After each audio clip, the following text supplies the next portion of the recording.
You ever thought to yourself, I would really love to have better control over my money? Or maybe you've said to yourself lately, I really wish I could just accomplish some financial goals that I've set. Maybe you find yourself setting the same financial goal year after year and not making any progress. Well, friend, today I'm going to share with you 5 powerful, simple things you can do right now to change your financial future. Let's go ahead and get started. Hi friends, I'm Corina, or One Budgeting Wifey, here on YouTube. Today I am super excited to share with you 5 things that you can implement right this moment, like right now, right after you finish this video, that will help to change the projection of your finances in 2019. Now, I know often we look at our finances and we can get overwhelmed with where we are, where we want to be, and we can often feel kind of dejected or frustrated about how things are. But really, I think that if you get some quick wins, if you begin to make these simple, effective changes, you can see a huge, drastic change to your finances. How do I know this, you might be asking? Well, my husband and I have experienced drastic changes in our finances since implementing these things. Now, granted, we have fallen off the boat as of late, but we are now getting back into the boat, and following these 5 simple tips has gotten us back into the swing of things towards our financial goals. Now, let's go ahead and break down what these 5 are. Starting with number 5. So number 5 is to write down your goals. It is proven that once you write down what your goals are, you are much more likely to accomplish those goals. It's not just a pie in the sky dream or some vague thought that you have anymore. It's now written down. It becomes concrete. So write down what your goals are, even if they seem far-fetched. Even if they seem totally unattainable, you need to write them down, because the only way that you're going to start working towards them is if you have a plan for them, and that plan starts with just writing down what that goal is. Tip number 4 is to get an accountability partner, or as I like to call them, a money buddy. So you want to have someone who's in your corner, who knows what your goals are, who is willing to hold you accountable and do the hard work with you. They're not the person who you're gonna take to the mall and say, should I buy 2 pairs of shoes or 3 pairs? They're gonna say, why are we going to the mall? Let's go do something free instead, because we will be tempted to spend money if we go to the mall. That is the type of person that you need in your corner. So find someone like that, whether it's your spouse, which if you're married, it probably should be your spouse. But if your spouse is more of a free spirit and you need someone in addition to your spouse, feel free to get someone. I often have shared with you guys that my mom is one of my accountability partners as far as my finances go. And that's one reason why my mom is that person for me, along with my husband, is because whenever my mom and I hang out, we often just end up spending money. So if she knows what our financial goals are, she's much more likely to hold me to them and to help me stick to those.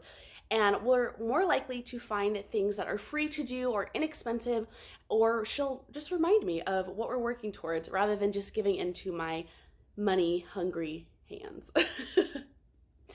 But finding a financial partner or accountability partner, whatever you want to call them, is going to be really beneficial, because this can be a long, hard process. It can be an isolating process, and you need someone who's in your corner, who's willing to cheer you on and cheer you forward, who's willing to give the hard challenges, right? Who's willing to confront you when you need that, and to continue pushing you along your journey. There are going to be times where you want to give up, or you want to give in, or you want to give in to whatever is more popular at the moment, right? Whatever fancy thing people are either doing or buying. And you need someone to say, no, you don't need that. Let's look at your goals again and keep trucking along towards those goals. Tip number 3 to change your financial future right now is to use cash. This is something that is so hard for me still, but it's something that I have seen change our finances in a huge way. If you just stick to using cash for your budgeted items, it will help you to reduce your spending drastically. When we slide our card, we do not feel the transaction as much as we do when we are using cash. When you're actually handing over your cold hard Benjamins, you're actually feeling it. You're actually thinking, man, I worked how many hours to just buy this one top? Or man, I worked how many hours to buy 1 week's worth of groceries? You're gonna be willing to make sacrifices because you're actually feeling the effects of spending that money. Now, There are several ways to use cash. You can use a cash envelope system. You can use a cash clip system. If you're more of kind of like a free-spirited person, you can just keep the cash in your wallet and track things down on like a piece of paper or a notepad. But however you want to do it, do it. I guarantee you it's going to benefit you in so many ways. Yes, it is a little bit more inconvenient. It does take a little bit longer to do your transactions.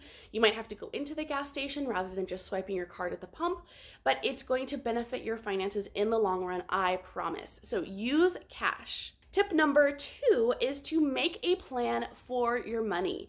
Now, if you do not have a plan for your money, you don't know where your money is going to go, your money doesn't know where it's going, and it's really just going to fly out of the window, and you're going to think, wait, what happened to our paycheck? It's gone already.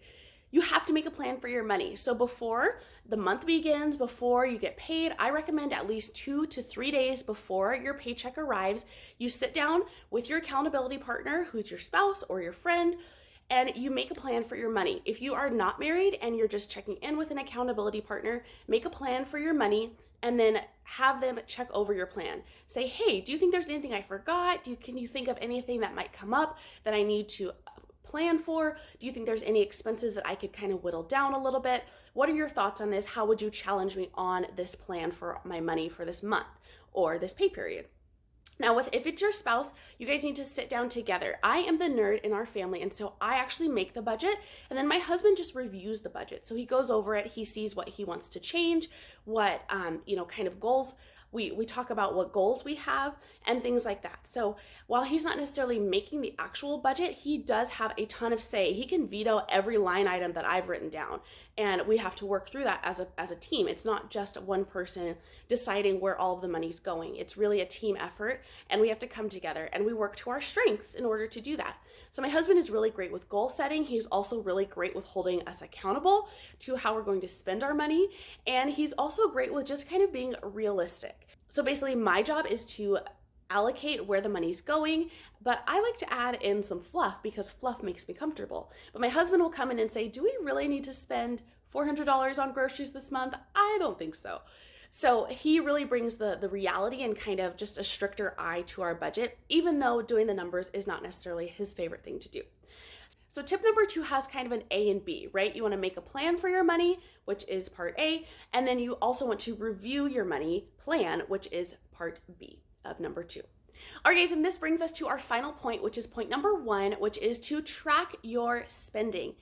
Unfortunately, it is not enough to just make a plan for your money. You also have to track your spending and where that money is actually going, and if it's being spent in the right categories, in the right amounts that you have budgeted for. If it's not, then some adjustments need to be made, but you are tracking so that you can make those adjustments and change things as you go. Now, obviously, each month is different, each pay period is different, and so things are going to change. It is so normal to have to make changes to your budget, but if you're not tracking what your spending is, then you don't know where you can change or how you need to change your budget as the month and the pay period. All right, guys, so our 5 tips in order. Number 1, track your spending. Number 2, make a plan for your money. Number 3, use cash. Number 4, get an accountability or a money partner. And number 5 is to write down your goals. Now, if you've enjoyed this video, be sure to check out this next one that is talking all about how my husband and I are paying off our debt and getting back into our baby step 2 journey. So thanks so much for watching, friends. I'll see you next time, and don't forget to subscribe if you're new. Bye-bye.